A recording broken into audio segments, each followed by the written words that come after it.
குபேரா படத்தில் first choice Dhanush இல்ல. நல்ல சான்ஸை மிஸ் பண்ணிய அந்த ஹீரோ யார் தெரியுமா? வணக்கம் செய்தி புனல் நேயர்களே. குபேரா படத்தில் முதலில் நடிக்க இருந்தது தனுஷ் இல்லையா? பிரபல ஹீரோ அந்த கதையை கேட்டு ரிஜெக்ட் பண்ணியதை அடுத்துதான் தனுஷுக்கு அந்த வாய்ப்பு சென்றதாம்.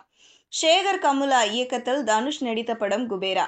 இப்படம் கடந்த ஜூன் 20 தமிழ், தெலுங்கு, ஹிந்தி, மலையாளம், கன்னடம் ஆகிய மொழிகளில் ரிலீஸ் ஆனது. இப்படத்தில் நடிகர் தனுஷுடன் நாகார்ஜுனா, ராஷ்மிகா மந்தனா, சுனைனா, பாக்யராஜ் என மிகப்பெரிய நட்சத்திர பட்டாளமே நடித்திருந்தது. இப்படத்திற்கு தேவி ஸ்ரீ பிரசாத் இசையமைத்திருந்தார். ஸ்ரீ வெங்கடேஸ்வரா சினிமாஸ் நிறுவனம் இப்படத்தை சுமார் 120 கோடி ரூபாய் பட்ஜெட்டில் தயாரித்திருந்தது. இப்படத்தில் நடிகர் தனுஷ் பிச்சைக்காரனாக நடித்திருந்தார். இப்படத்தின் தமிழக வெளியீட்டு உரிமையை ரோமியோ பிக்சர்ஸ் நிறுவனம் கைப்பற்றியிருந்தது. குபேரா திரைப்படம் மிகப்பெரிய எதிர்பார்ப்புக்கு மத்தியில் ஜூன் 20 ரிலீஸ் ஆனது.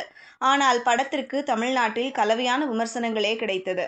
அது மட்டுமின்றி படத்தின் நீளம் 3 மணி நேரத்திற்கு மேல் இருந்ததால் அது மிகப்பெரிய மைனஸாக அமைந்தது. இதனால் குபேரா திரைப்படம் தமிழ்நாட்டில் எடுபடவில்லை. இப்படம் ரிலீஸ் ஆகி 2 வாரங்களை கடந்தும் தமிழ்நாட்டில் வெறும் 20 கோடி ரூபாய் மட்டுமே வசூலித்துள்ளது. இப்படத்திற்கு தமிழ்நாட்டில் மட்டும் 15 கோடி ரூபாய் வரை நஷ்டம் ஏற்பட வாய்ப்புள்ளதாக சினிமா வட்டாரத்தில் பேச்சு அடிபடுகிறது. ஆனால் அதே வேளையில் குபேரா திரைப்படம் ஆந்திரா மற்றும் தெலுங்கானாவில் சக்கை போட்டு வருகிறது. இதன் காரணமாக இப்படம் பாக்ஸ் ஆபீஸில் 125 கோடி ரூபாய்க்கு மேல் வசூலித்துள்ளது. இது நடிகர் தனுஷின் 5வது 100 கோடி ரூபாய் வசூல் படமாகும். இப்படத்தின் வெற்றி நடிகர் தனுஷுக்கு முழு திருப்தியை கொடுக்கவில்லை என்றே கூறப்படுகிறது. ஏனெனில் தமிழ்நாட்டில் இப்படத்திற்கு எதிர்பார்த்த வரவேற்பு கிடைக்காததால் படக்குழுவும் அப்செட்டில் உள்ளதா. இயக்குனர் சேகர் கமுலா சமீபத்திய பேட்டியில் தமிழ் ஆடியன்ஸின் ரெஸ்பான்ஸால் ஏமாற்றம் அடைந்ததாக தெரிவித்துள்ளார். குபேரா படத்தில் தனுஷின் நடிப்பை விமர்சகர்கள் வியந்து பாராட்டியுள்ளனர். இப்படத்திற்காக அவருக்கு தேசிய விருது கிடைக்கும் என்றும் கூறி வருகின்றனர்.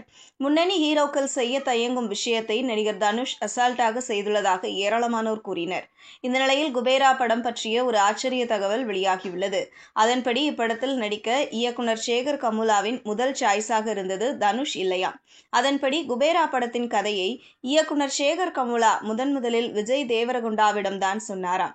ஆனால் கதை கேட்டுவிட்டு அவர்தான் பிச்சைக்காரனாக நடித்தால் தன்னுடைய ரசிகர்கள் ஏற்றுக்கொள்ள மாட்டார்கள், அந்த ரோல் தனக்கு செட் ஆகாது என கூறி நடிக்க மறுத்துவிட்டாராம். இதையடுத்துதான் இந்த கதை தனுஷுக்கு சென்றிருக்கிறது. இதை அறிந்த ரசிகர்கள் நல்ல சான்ஸை விஜய் தேவரகுண்டா மிஸ் பண்ணி விட்டதாக கூறி வருகின்றனர். இதுபோன்ற செய்திகளை தெரிந்து கொள்ள செய்தி புனலுடன் இணைந்திருங்கள்.